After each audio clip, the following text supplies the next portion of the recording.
Hello everyone, welcome.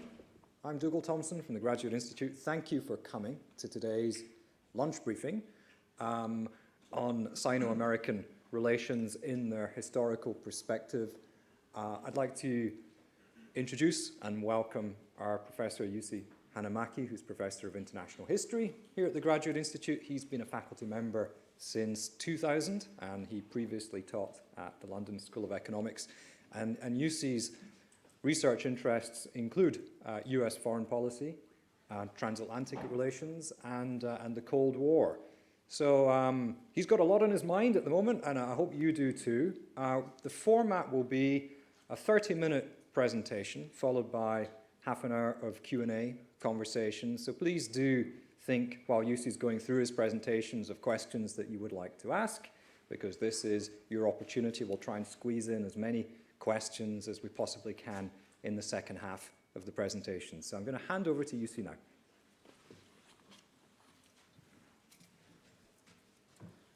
Thank you very much, Dougal. So nice of you all to show up. Well, we're living in interesting times, as the old saying goes. I'm going to, and I'm sure the thing actually on most people's minds at the moment is that given this interesting election result in the United States a week ago, is the world coming to an end? I like to think not, and I can address that particular point, of course, in the course of our discussion. But what I'm going to focus on today, since I have to say this briefing was lined up a long time ago, at the time when a more normal election result seemed more likely. So there is certainly a little bit of changes that I had to think about, or more things that I had to think about in terms of where Sino-American relations are headed. But what I will try to do today is not talk so much about Trump. I'm sure you have plenty of questions about the Donald and his impact afterwards, but try to place the Sino-American relationship into somewhat more historical, long-term perspective, since I am a historian after all. I know very little about what's going to happen next. I cannot predict it. I can predict sort of what happened in the past. And that's sort of going to be my approach in the next 25 minutes or so. The title Tipping Point is in part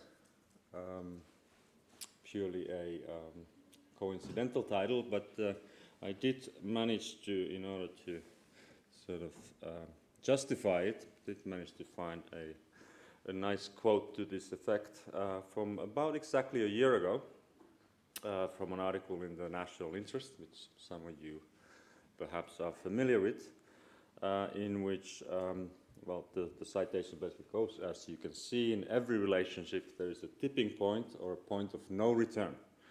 And China and the United States are rapidly approaching this point. And this is October 2015.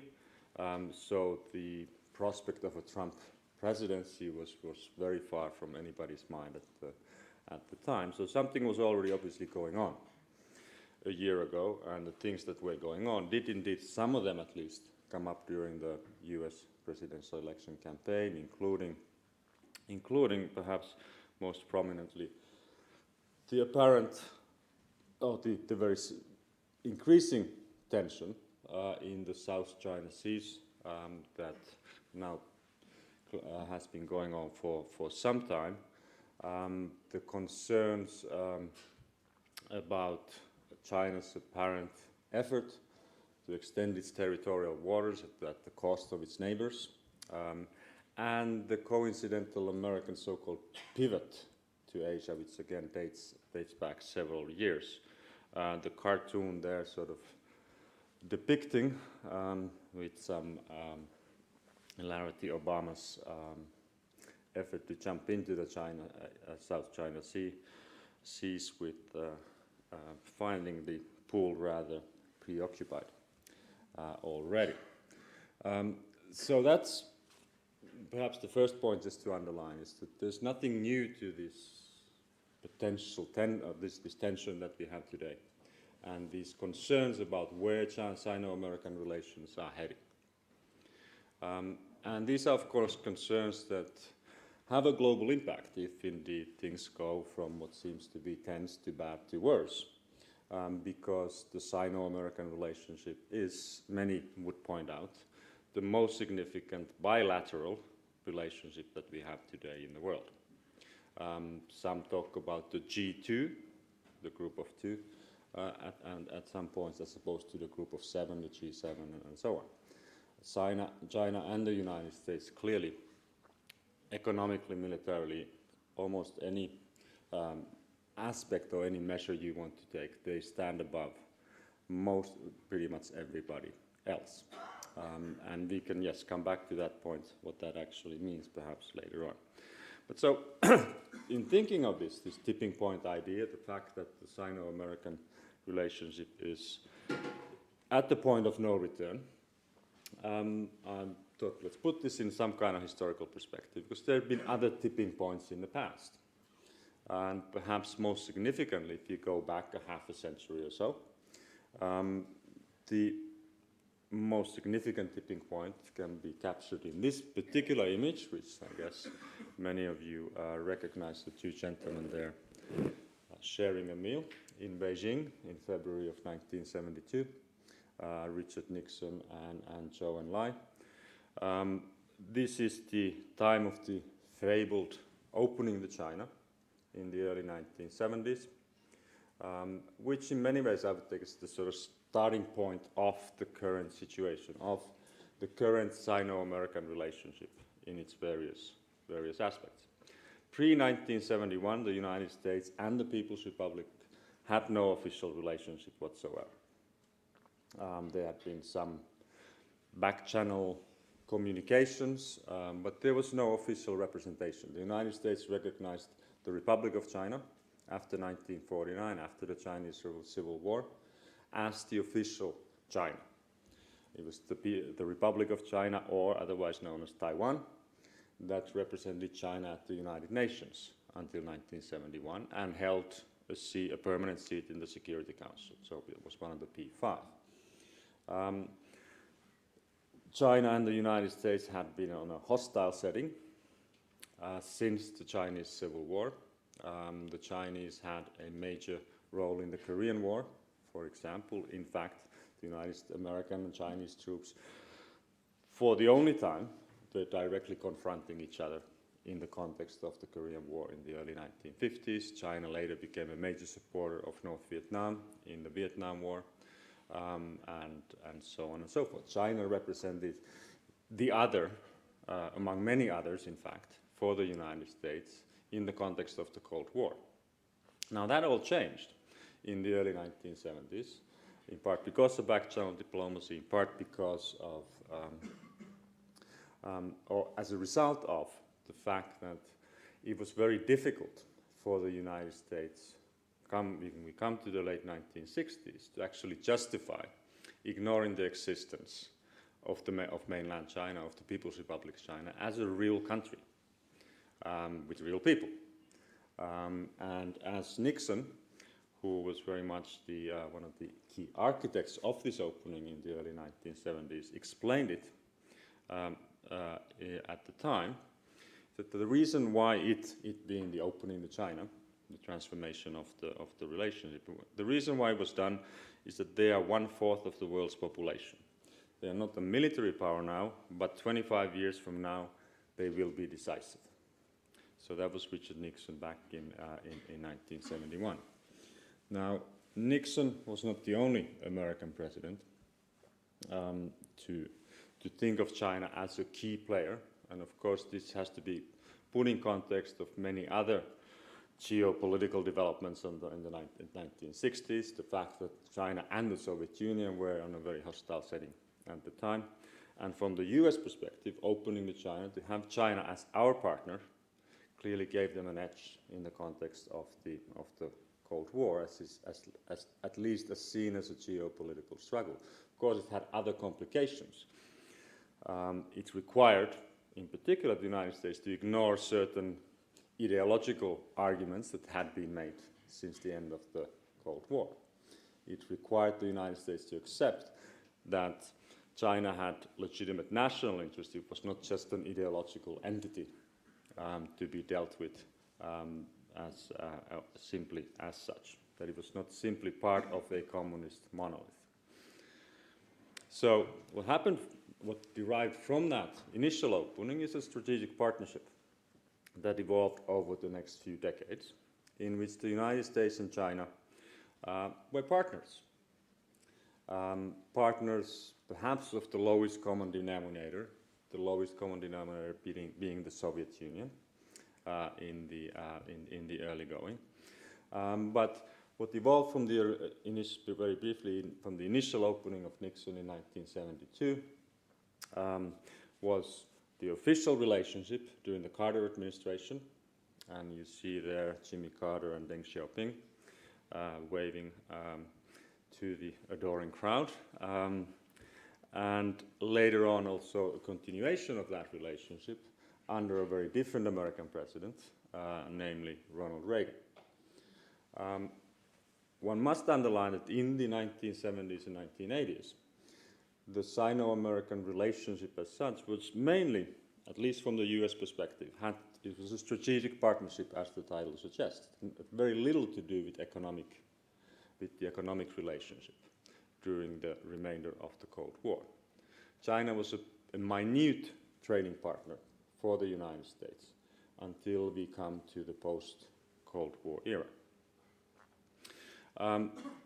Now, if we fast forward a little bit, of course the Sino-American strategic partnership, many would argue, is no longer much of a partnership. It has become a sort of military security rivalry. And there is perhaps some truth to this. The United States and China, they are indeed the world's two largest defense spenders. Even China has been over the past 40 years rapidly modernizing and building its military capacities. At the same time, it's very difficult to think of a real rivalry in this context, in which, as these two charts show, here we have, I've just as an illustration, put the military expenditures from 1914, so the last century or so, of three countries: the United States, Russia / the Soviet Union, and China. The green one is the United States. So comparatively speaking, there is no real contest if we think about how much the United States is spending on its military, as opposed to either China or even the Soviet Union for most of the Cold War. The gap is wide, and it has not closed in very much over the past few decades. Another graph just to show the relative significance of China's so-called military buildup, which is an important one, is to simply point out to this simple table to the right, in which you see the red column, which represents the United States, which is spending in 2015, which is the figures, about just under $600 billion per year on its military, which is, as the table shows, as much as the 7 countries that come after the United States combined. Of these, China, yes, is the biggest spender, but its share vis-a-vis the United States is relatively limited. So there are clear limits to the military rivalry as such.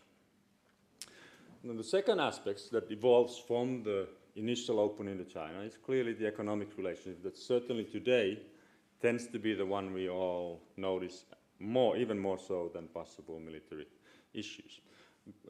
China has become an economic powerhouse. There's no question about that. And, you know, one might sort of teleologically say that this is a result of Nixon's visit to China. It's not quite as simple as that, of course. It's a result of many other developments, most significantly China's internal changes that started taking place in the late 1970s, the opening of the Chinese economy, in particular. What we have come to in a situation then about 4 decades after the opening to China is indeed a situation, as I mentioned in the beginning, they essentially are there's the G2, China and the United States, who are the most important players, national players.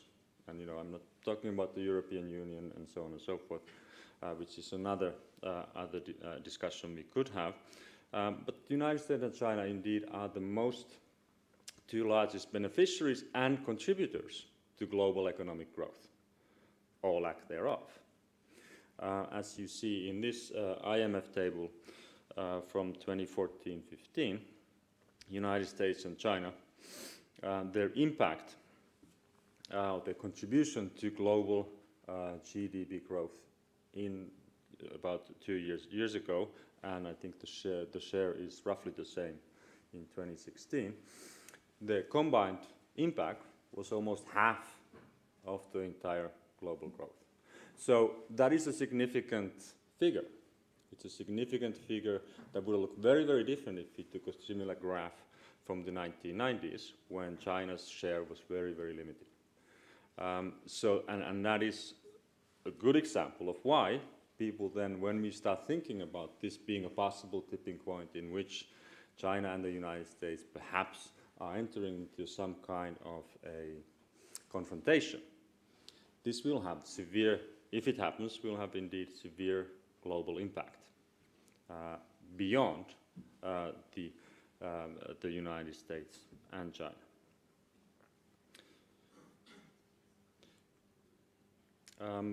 A few other issues I wanted to come up.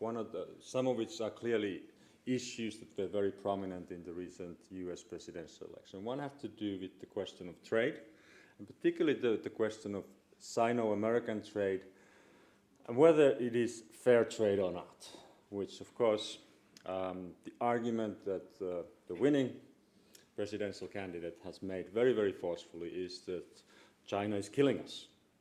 Like Mexico is killing us and everybody else is killing us, but China in particular is killing us because you have a huge deficit with China in terms of trade, and the Chinese are simply dumping cheap stuff all over the world, and we can't compete with that.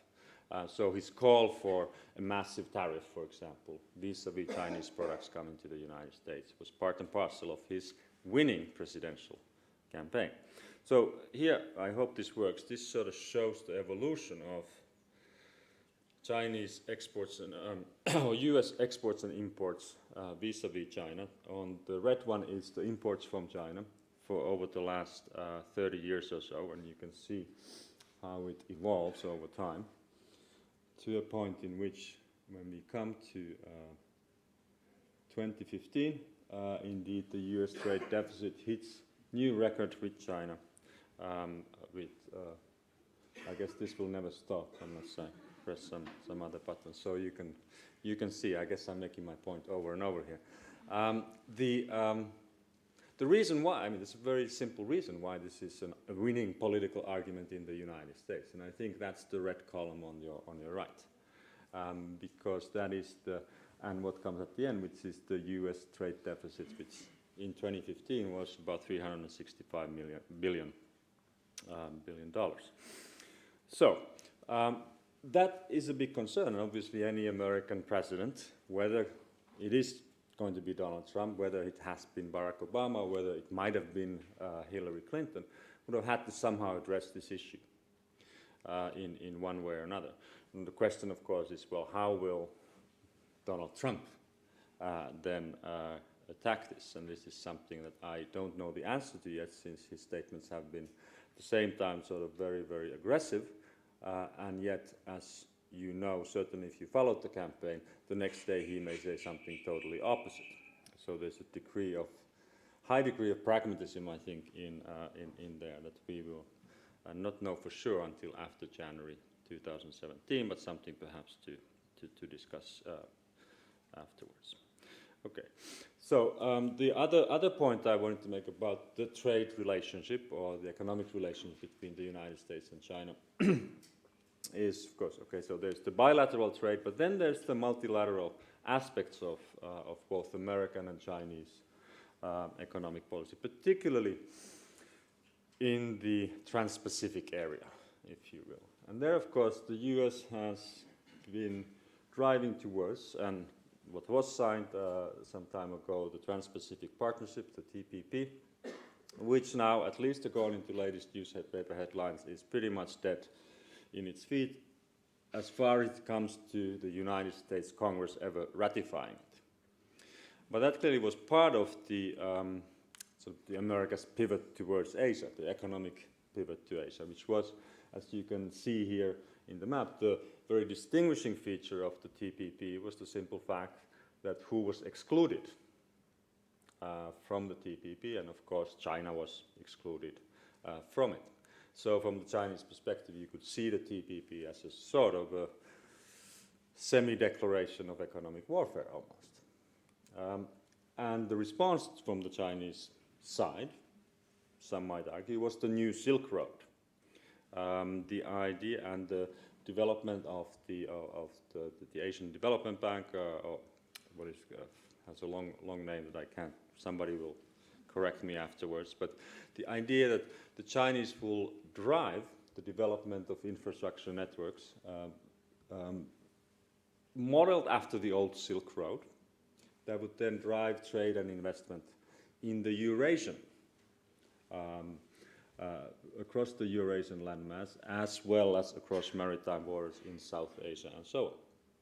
So, in a sense, if you take simply these two maps, you see the sort of two versions of, competing versions perhaps, of a trade, a global trade networks that are in some conflict, not necessarily totally irreconcilable, but in some conflict with each other. What we seem to know now is that the map on the right is still working, that this new Silk Road is still in progress, whereas the Trans-Pacific Partnership is in serious risk of being abandoned, or at least the United States is very likely to leave, to not be included in it, and then what is left, the biggest country there will be Japan in economic terms. So that is a different kind of competition, of course, that might emerge from all this. So just a few were some additional problems that haven't in this potential tipping point. And of course, these have to do with, on the one hand, the question of human rights, which has always been on the agenda since the 1970s. For the most part, it's been ignored by it's been there for the United States, but certainly during the Cold War, the United States could push the issue of human rights in some parts of the world, but certainly when it came to China, it was pretty much forgotten. Until, of course, Tiananmen Square, which coincided very much with the end of the Cold War. And what we see happening from in the past 3 decades or so is a number of American policymakers bringing up sort of ritually, in a ritual fashion almost, the question of human rights in bilateral negotiations with the Chinese. For the most part, it hasn't amounted to a serious challenge, although here again, the election result that we had last week may not be the worst from the Chinese perspective, in a sense that Hillary Clinton certainly had a record of talking about human rights, of bringing them up, or challenging countries that violated human rights on a regular basis. The president-elect, I haven't heard much about human rights from Donald Trump so far. Maybe one day we will. But it certainly wouldn't present an obvious problem for the Sino-American relationship in the near future. The cartoon there is, of course, some of you may recognize it. It's we celebrate is the wrong word, but there was the 25th anniversary of Tiananmen Square just in 2014, and what is distinctive about Chinese official histories, of course, is the fact that Tiananmen Square never happened, really. And that's the sort of course, the sort of collective historical memory that, that tends to come back and haunt certainly the Sino-American relationship every now and then. Now, the other aspect of is a more sort of geopolitical, and this is where I started mentioning the tension in the South China Seas. Behind, and I think the idea of having this briefing was very much related to those tensions in the first place. But as many of you know, the Chinese have been extending their maritime boundaries sort of unilaterally at the expense, or by challenging some of their neighbors, including the Philippines and Vietnam. And this, for the US, of course, is maybe not necessarily such a big deal, except that it provides also an opening for the United States to reinstate some of those alliance relationships with countries surrounding China. And that's in some ways a potentially dangerous scenario, in that it reminds or brings to mind scenarios of American policies of containment from the Cold War. So some of these issues that we've seen in the headline, which are legally been, the Chinese arguments have been, of course, debunked legally, but continues to fester and is unlikely to go away anytime soon. There's a long historical context for that, and we can, if you want, we can come back to that after. But of course, from the Chinese perspective, the sort of extraterritoriality and the fact that its borders and its sovereignty was for a long time in the past challenged or abused by outside powers, is something that drives not only rhetoric but also sometimes policy. And you can also put the reinstatement of Chinese power in South China Seas as into that particular context. So, last point. So, is the relationship simply too big to fail, or is it ready for a crash? I think that's the ultimate question.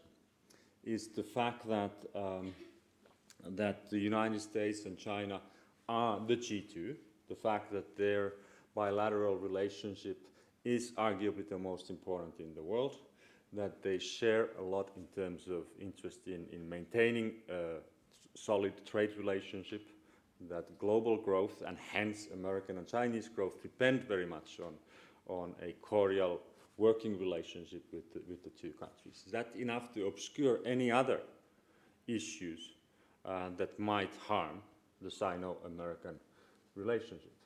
And the cartoon there that you see is just poking fun, of course, vis-a-vis the American attitude or the American use of the question of human rights. And you see Barack Obama going into negotiations, trade negotiations with the Chinese, the previous Chinese President Hu, and business interests in America are telling him but to be tough, not too tough. You might offend the Chinese sensibilities, be conciliatory, and don't go and sacrifice our principles. So Obama looks back and says, "What, on the human rights issue?" And the answer is no. On the issue of our rights to more access to their markets.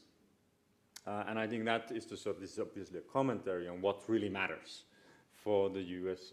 Relationship with China, and human rights maybe is not at the top of that agenda. And then last, of course, we don't know the future, but here's one scenario about what some are suggesting at the moment, in terms that you see there the House of Cards.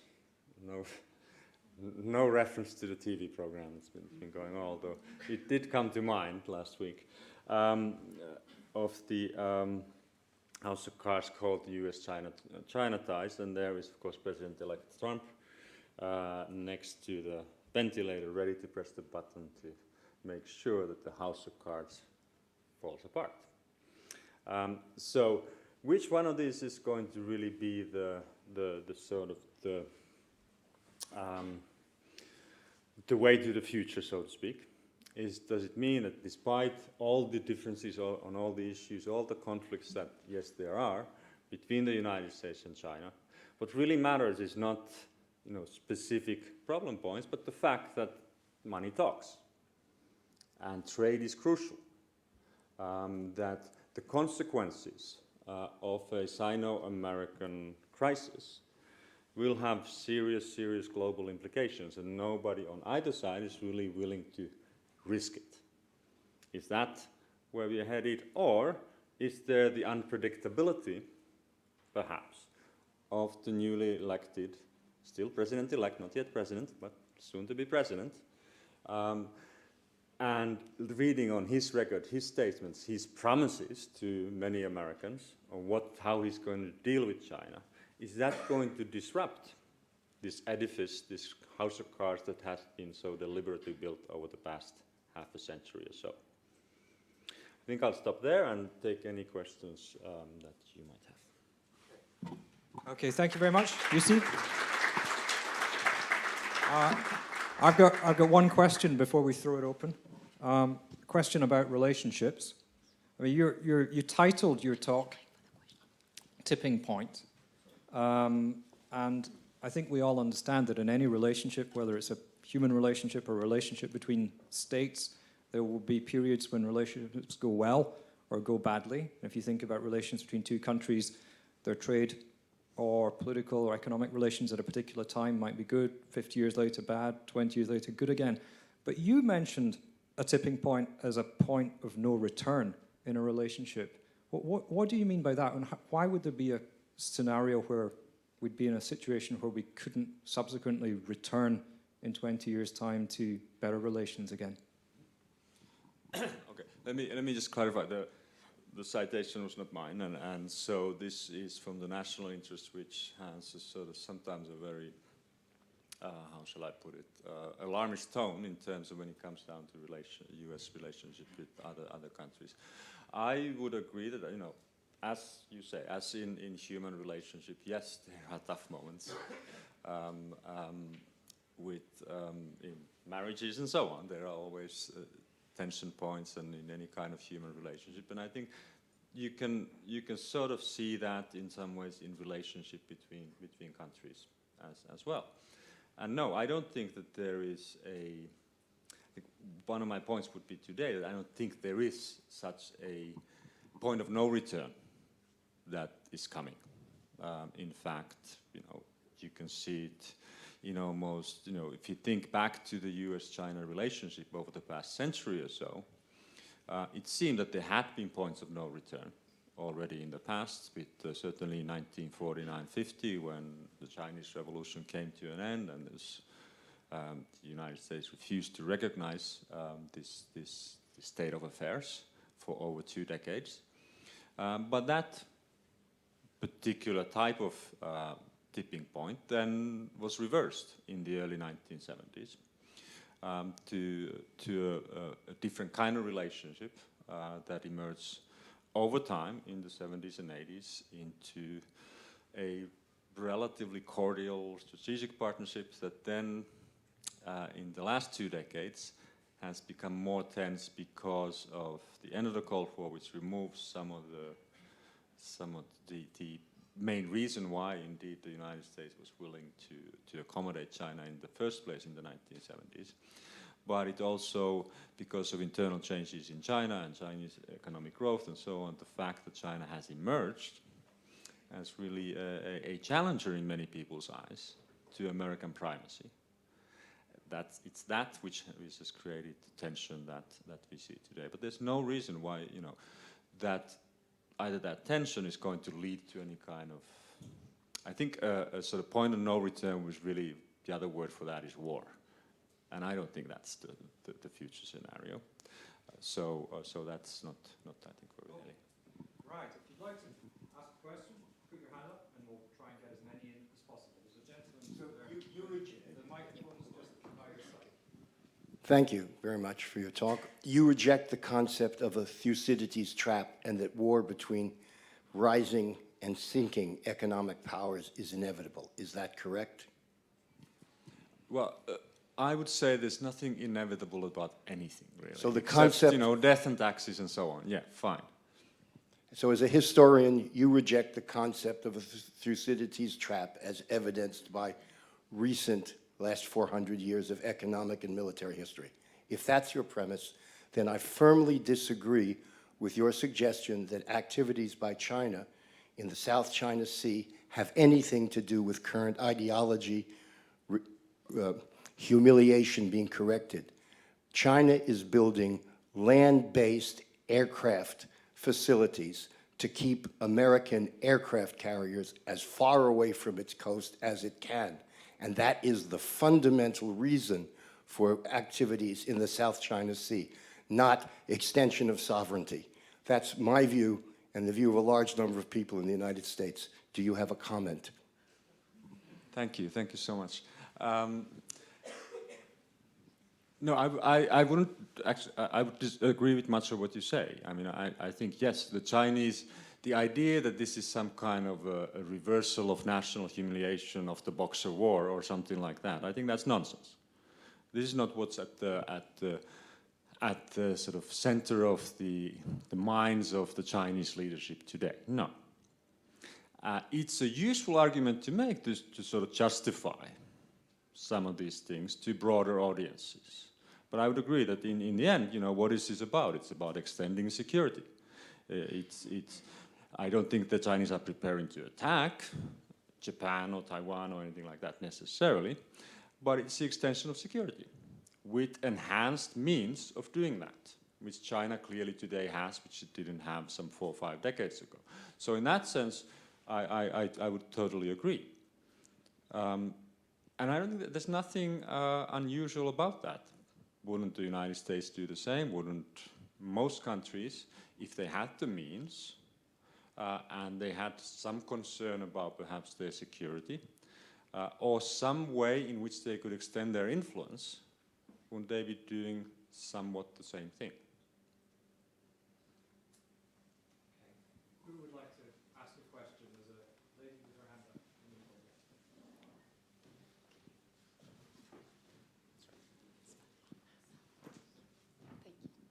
Thank you, Defne Gönenç. I'm a PhD student at the Institute. I have a question just as opposed to this cartoon on the left-hand side, according to me. Why is not the powerful China, rising China, China that is supposed to be communist, is actually not protecting its own citizens' labor rights as opposed to American multinationals?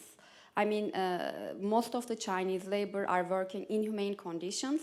There are those who have to share one bed, and while the bed is never empty, while one works, the other one sleeps, and vice versa. So, can you elaborate on the internal dynamics of China and which Chinese are actually benefiting from this transnational networks? Thank you. I mean, you touch upon a sort of general complaint about the effects of globalization, which you would find in, you know, in different forms in many other places. There are winners and losers, yes. I agree. I mean, I'm not going to defend anything that's going on inside China. That's not, in fact, I'm not that interested in doing that, and there's nothing that, you know, I could ever say that might change any of that. So I'm not doing that. Yes, I think what you hit the nail in the proverbial head is by pointing out this is supposed to be a communist China. Right? So it is a China which has the legacy of communism, has many of the political constraints, but also the political possibilities that come with a totalitarian system. And I think that explains some of the obvious abuse, the lack of labor rights, as you point out, that you see inside China today. Yes, there's growth. There's no question about that. The growth is not equally distributed. The growth is uneven. There are many, you know, you could somehow you could argue that there's almost a semi-slavery situation to many people in existence in China today. Yes, I wouldn't disagree with any of that. I think and the real issue with that, of course, is that may also play a little bit to what we asked before. You know, China is, yes, seemingly aggressive, but it's not that aggressive compared to, you know, what its resources might allow it to be. And that is perhaps because China internally is stable only to a point. right? Which is, if there is a big concern about what's going to happen now, is the fact that, and why many external observers actually give certain license to the continuation of a totalitarian system, essentially in China, is that at least it keeps some of the obvious boiling points within the facade of a modernizing, rapidly growing nation under wraps, because it's very, if indeed, the comment was made about rising and declining powers and so on, and there being some kind of conflict. But if you think about revolutions, they also often happen in situations in which expectations are rising, and they're not being met by the political leaders and so on. And that, of course, I mean, you can see that actually in Chinese policies all the time, in terms of internal policies. So, I don't know if this answers to your question, but voilà. Okay, we've got a question here. Many thanks. So I have this question. This reminds me of the article of John Nikenberry, The Geopolitical Illusion, in which he very much challenged the Right Honourable gentleman's opinion. He actually thinks that China is now the revisionist power. What we are witnessing ever since the president-elect, ever since the election result, is that the United States has a genuine risk to become the revisionist power within its own system. I mean, Trump denies everything the GFK, for example, the GFK administration has been fighting for. An international system in which the weak are protected and the strong are fair. And this is the real risk. I mean, China only wants more voting rights inside IMF, more right to say inside the WTO, and on the contrary to conventional wisdom, I would say China officially signed the UN Convention on Law of the Seas, and the US is not. It's just a comment. Okay, yeah, I didn't quite know how to address that comment, but yeah, so maybe thank you.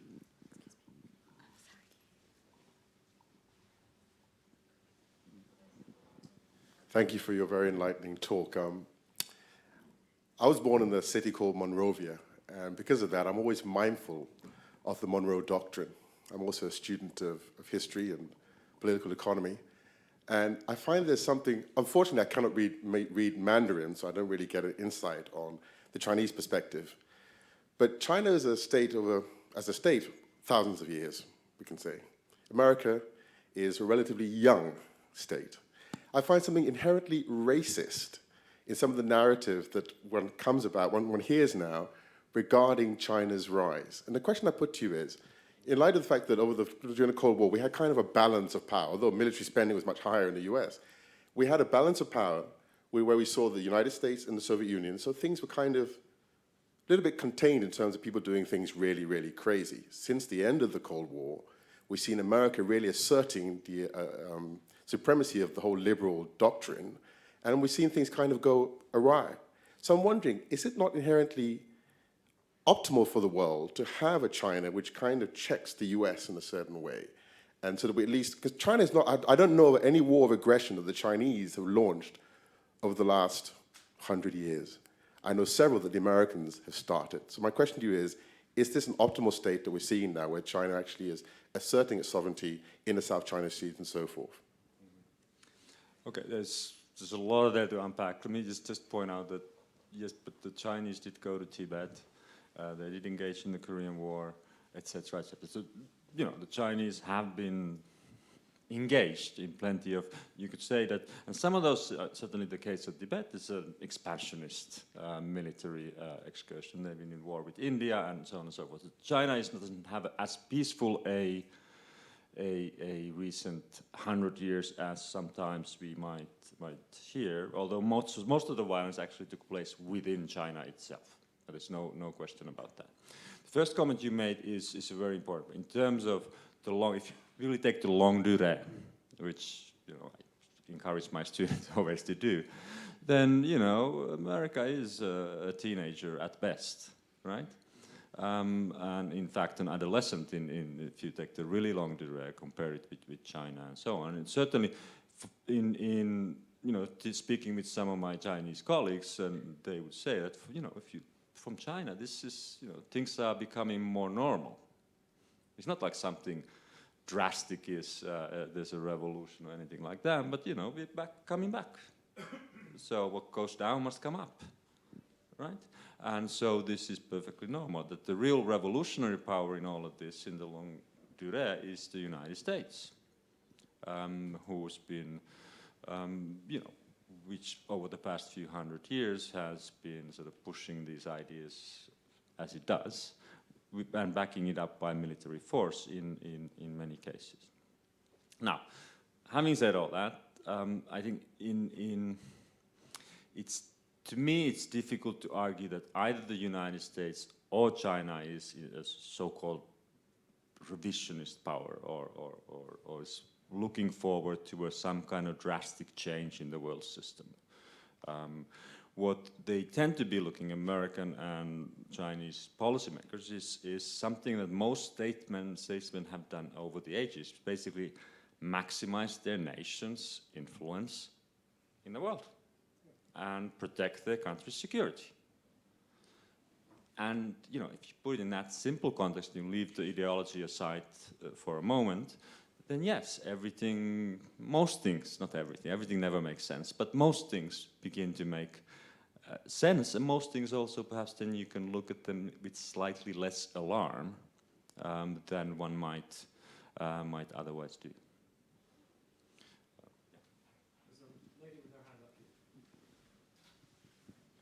Thank you.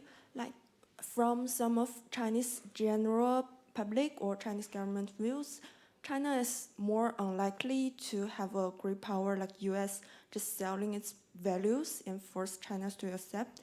So China maybe even somewhat benefit from a right-shifted USA led by Trump because he has like less interest on Chinese human rights issues like Chinese democratic reform issues.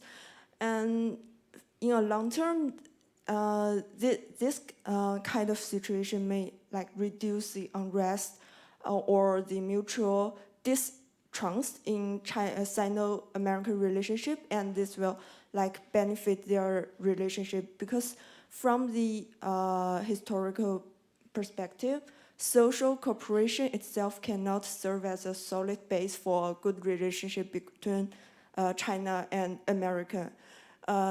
In your like presentation, it shows that even the economic intersection between US and China is growing and growing. The relationship between them is not better or compared with the era of Nixon. So I'm thinking of, can we find like a way to balance the different values between China and US, and from this point that can we like find another way instead of economic or military that can like something like the shared values or shared ideology that can good for China and US relationship? Is it clear? Okay. Yes. I'm not 100% sure what you're asking. I mean, one of the things that, in my perspective, at the moment, things that sort of would argue against any kind of major crisis or major conflict between the United States and China tend to be sort of tangible things: trade, concern about a possible, I don't know, crisis in North Korea if it's does certain things with its nuclear program and so on and so forth. I don't see as much in terms of of shared values at the moment. Although, if you take the 50-year perspective, for example, then clearly lots of things have changed. That if you think back to the late 1960s, when the Cultural Revolution was on in China and the United States was indeed, not the great Satanists, that sort of religious imagery was not used, but it was the, equivalent thereof. Clearly things have changed over time, and I think much of that has to do with not just Nixon going to China and there being the sort of great power diplomacy, but the fact that the two countries have become, over the past 5 decades, much more closely interlinked, not only in trade, but in other ways, in the sort of human element. If you think about the number of students, for example, studying in the United States, coming from China, and then increasingly also the other way around, that is bound to have an impact. And it has had, I think, an impact in terms of how much in the sort of,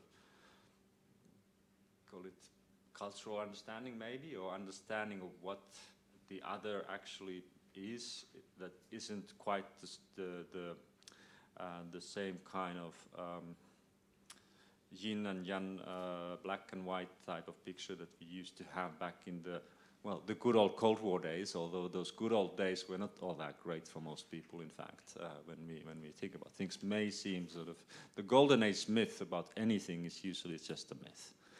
That's sort of, never mind the Cold War. Now whether there be a sort of some kind of long-term convergence of ideas and values and so on, I doubt it. But certainly some approximation might indeed take place. But again, I'm not sure. I guess the bottom line is that it does not come from above. It's not something that can be imposed through sort of state-to-state treaties and so on, but it comes from that constant interaction and so on. And still, it's no guarantee. A lot of trade between two countries is not a guarantee against war between the same two countries. World War I taught us that, if nothing else taught us that. It's no guarantee against conflict. So that's something also to keep in mind. This gentleman was waiting to ask a question.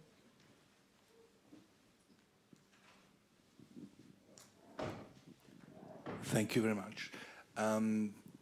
Yes, it's a very complex issue, and I mean, war confrontation is kind of unthinkable. So let's put that scenario aside. And if you could assess in terms of soft power, because I mean the game takes place very much on the soft power dimension. How do you? For me, I mean, the Trump election is kind of giving up on the soft power. So if you could assess the effects in terms of soft power, in particular with the neighbors, because I mean the Southeast Asia neighbors, which are subject to soft power, but in a broader perspective. I mean the rivalry between the two models of soft power. Sure. No, okay, start with the United States. There's no question that President Trump does not have the same kind of global appeal as President Obama. Yeah, I think we would agree pretty much on that. I don't think it's it's a no-brainer in some ways. He does not carry any kind of respect outside the United States, or for most part, maybe Russia. I don't know, but he does not carry the sort of any. He's not. I remember back in 2008 when Obama was elected, and there were headlines in the German newspaper.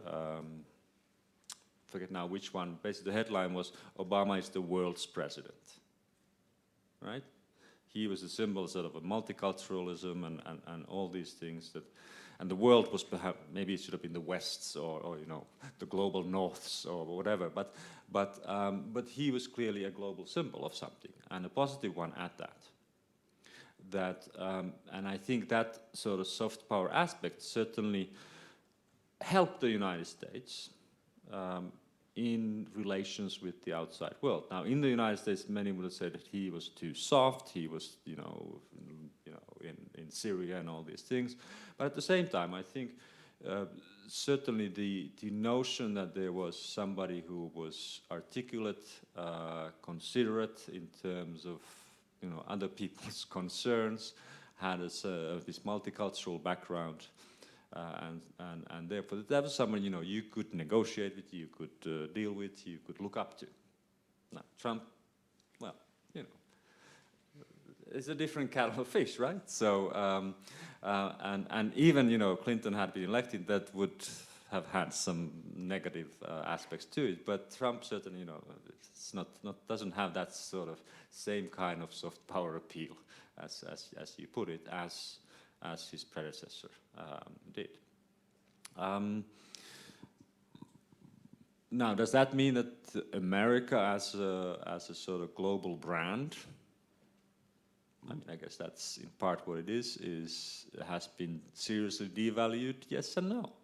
I think it's certainly, and I say yes and no because I think America as a global brand has been devalued since the end of the Cold War. That the idea that there was a leader of the free world meant something back in the 1980s and 70s and 60s and 50s. It doesn't mean so much in the 1990s, and certainly doesn't mean all that much in 2016, because as one TV show they put it, Belgium has freedom.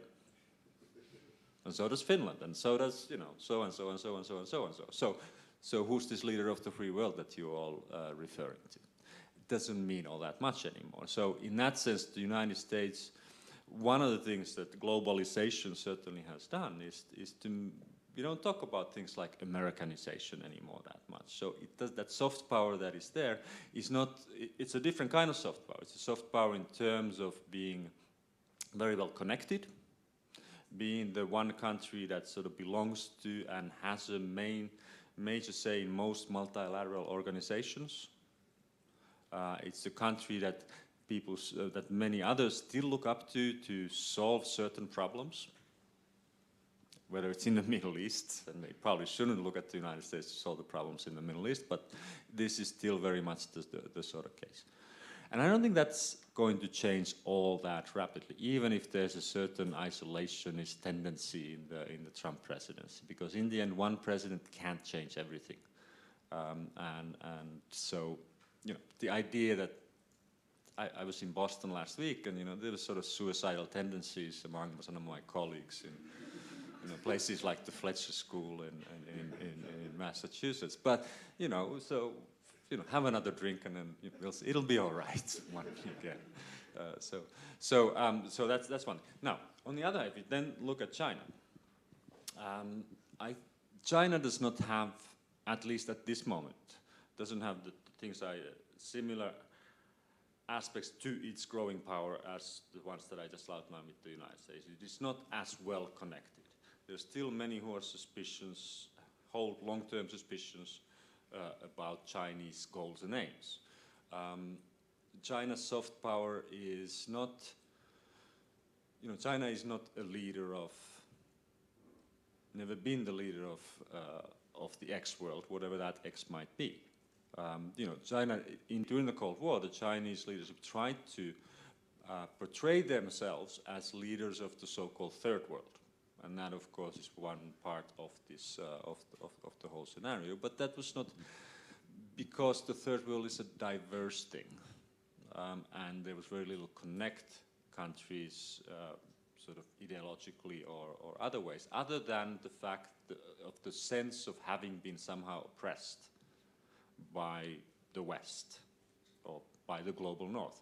Other than that, there wasn't all that much connecting it. And given some of the discussions we already had about is China transforming the whole international system, or is it just joining into an existing liberal, neoliberal, whatever you call it, type of international system? That debate, most would argue, actually, in the sort of Eikenberry sense, that there is a China that is trying to get a bigger stake in an already existing, still US-dominated international system, but not a China that's trying to build a parallel system. Now, is that going to be the case forever? I don't know. There are signs it might not be, such as the new Silk Road and so on. But long, very, very long answer just to close. But even today, it seems that China